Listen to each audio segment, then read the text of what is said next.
The knock came at 5 a.m., sharp and urgent, slicing through the quiet like a blade. It wasn't the kind of knock made by someone who was lost or early, it was the knock of someone who had nowhere else to go. In that frozen moment, standing barefoot in a dim hallway with sleep still clinging to my eyes, I felt it deep in my chest before I even opened the door. Whatever waited on the other side was about to change my life forever.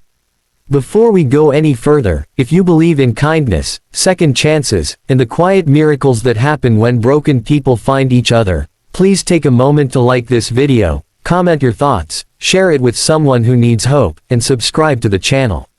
Your support keeps stories like this alive. When I opened the door, the early morning air rushed in, cold and unforgiving.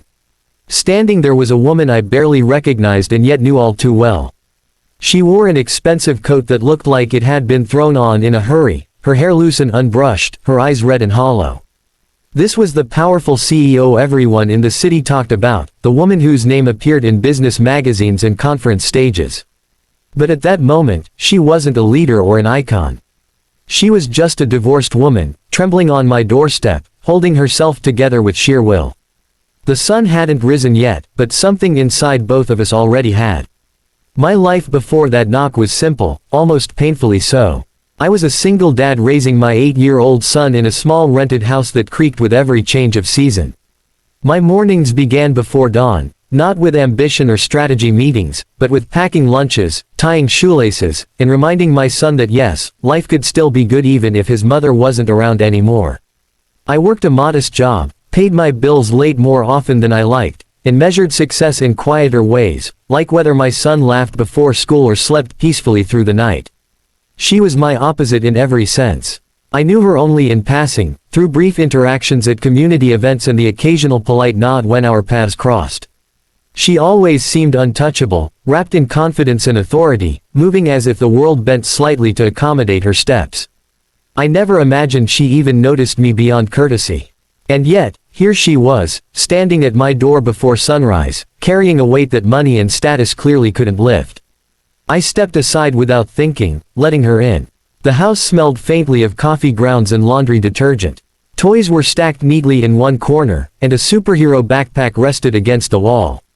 She looked around as if she had entered a different universe, one smaller, quieter, but strangely warmer.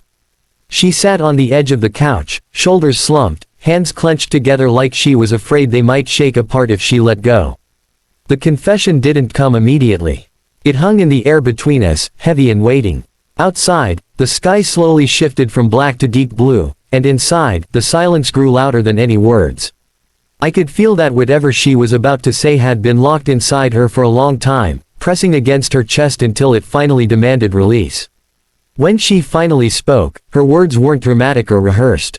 They came out raw, uneven, and painfully honest. She confessed that her marriage hadn't just ended, it had collapsed under years of loneliness, control, and quiet emotional neglect.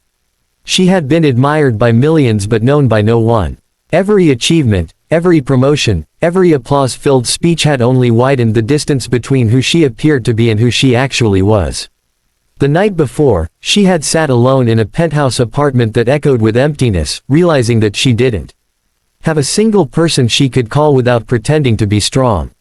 She told me she came to my door because, in all her carefully curated world, I was the only person who had ever looked at her without wanting something.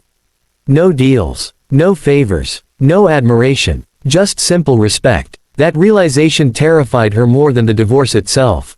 As she spoke, I felt something inside me crack open. Not pity, but recognition.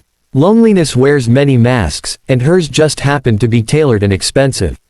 I had known that same emptiness after my wife left, the nights when the house felt too big and too quiet, when fear whispered that maybe I wasn't enough as a man, a husband, a father. Listening to her, I realized that pain doesn't care about bank accounts or titles. It finds us all the same way, in the quiet hours when there's no one left to impress. The challenge for me wasn't whether to listen, it was whether to let myself feel again. Being a single dad had taught me survival, not vulnerability. I had built walls out of routine and responsibility, convincing myself that stability was the same as happiness. Letting someone like her see my small life, my struggles, my fears, it felt risky, almost irresponsible. But something about the way she sat there, stripped of all her armor, made it impossible to turn away. As the morning light crept through the curtains, she confessed the part that changed everything. She said she was tired of winning at the cost of her soul. Tired of being admired but not loved.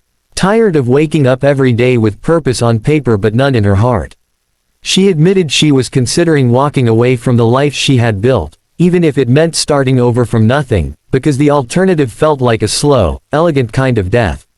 Her words lingered long after she finished speaking.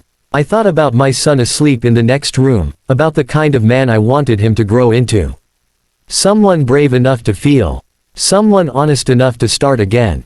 In that moment, I realized this wasn't just her crossroads, it was mine too.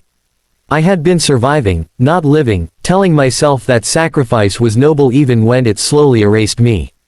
Over the following days, she became a quiet presence in our lives. Not in a dramatic way, but in small, meaningful moments. She learned how to make simple breakfasts and laughed when she burned the toast. She listened when my son talked about school as if every word mattered. I watched her unlearn years of control and perfection, replacing them with patience and curiosity. And she watched me step out of my carefully managed routine, daring to imagine a future that wasn't defined by fear of loss. The struggle didn't vanish. She faced public scrutiny when rumors about her absence from work began to spread. I faced my own doubts, wondering if someone from her world could ever truly belong in mine. There were nights when she questioned whether she was making a terrible mistake, and mornings when I questioned whether I was strong enough to stand beside someone so used to standing alone. But each time, we chose honesty over pride, presence over escape.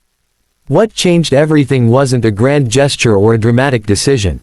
It was the quiet realization that healing doesn't come from being rescued, but from being seen. She didn't need me to save her, and I didn't need her to fix my life. We needed each other to remind us that we were human, flawed, and still worthy of love. Months later, the house felt different. Fuller. Not louder, but warmer. My son smiled more easily. I slept more peacefully. She found a new rhythm to her life, one that balanced ambition with authenticity. The woman who once ruled boardrooms now found pride in simpler victories, shared meals, honest conversations, unguarded laughter. And I, the single dad who once believed his world had to stay small to stay safe, learned that opening your door can sometimes open your heart in ways you never expected. If this story has touched your heart even a little, please take a moment to like this video, share it with someone who believes in second chances, and let us know in the comments how it made you feel. Your engagement means more than you know. Before the ending, I have a special request for you. Please comment below with one word that describes what this story made you feel: hope, love, healing, or something else entirely. Your words matter. That knock at 5 a.m. taught me something I'll carry for the rest of my life.